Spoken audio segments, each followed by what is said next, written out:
నారాయణ వచ్చాడండి. వచ్చాడా తీసుకొచ్చావా? ఎస్ సార్, తీసుకొచ్చాను, చూస్తారా?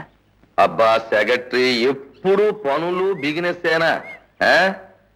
పరగడుపునే కాసింత పచ్చిగాలి పీల్చి ఆ పెచ్చక్షనారాయుడు సేవ చేసుకోవద్దు. Yes sir. ఎస్ సార్ కాదు, కళ్ళెట్టుకు చూడు. పైనేదో మడ్ర జరిగినట్లేదు ఆకాశంలో. సూర్యుడు నెత్తురు గడ్డలా లేడు. అద్భుతం సార్. మడిసి అన్నాక కాసింత కళా కోసం ఉండాలయ్యా. ఉత్తినే తింతొంగుంటే మడిసికి గొడ్డుకి తేడా ఏటుంటది? ఎస్ సార్, మీరు ఒకసారి చూసి సరేనేస్తే మిగతా ఏర్పాట్లు చాలా ఉన్నాయి. సరే లేదు యాదవ న్యూసెన్స్.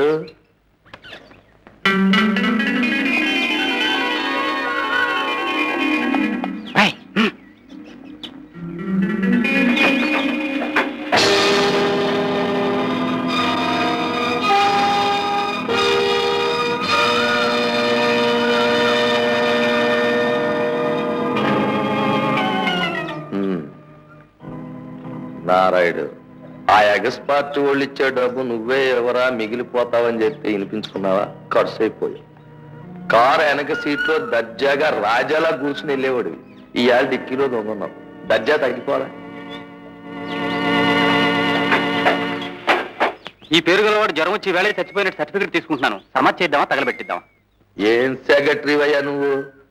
మన చేతికి మట్టి అవ్వకుండా పనులు చేయాలని 100 సార్లు చెప్పాను. ఇప్పటికే వీడి మీద బోల్డ్ ఖర్చు అయింది, మళ్ళీ తగలెట్టడానికి ఒక ఖర్చా? Yes sir. అయితే దాన్ని అలాగే దాచుంచమంటారా? బాగా పొద్దుదాకా మన షెడ్ లో దాచి ఉంచి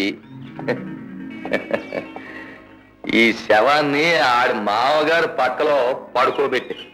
వాళ్ళిద్దరి మధ్య ఆశ తగ్గడం కదా సార్? అదేనో ఆ డిఫరెన్స్లు ఉన్నాయి గనకే ఈనాడు పక్కలో తొంగోబెట్టి పోలీసులకు ఫోన్ కొట్టు, వాళ్ళు చూసుకుంటారు. మనం సరదాగా అలా షికారినట్టేళ్ళు పరామర్శ చేసి రావచ్చు. Yes sir. అవును సెక్రటరీ, మనం అనుకున్న పని అయిపోయింది కదా. సావుకారు సొమ్ము ఇచ్చాడా? Yes sir. బతికుండగా డబ్బు ఇవ్వలేకపోయాడు. పాపం సచ్చి రుణం తీర్చుకున్నాడా ఆ నారాయణ. ఇదేటి సొమ్ము తక్కువ ఉన్నది? కొంచెం అనుకోని ఇబ్బంది వచ్చి తీసుకున్నాను. సాయంకాలం సర్దేస్తాను.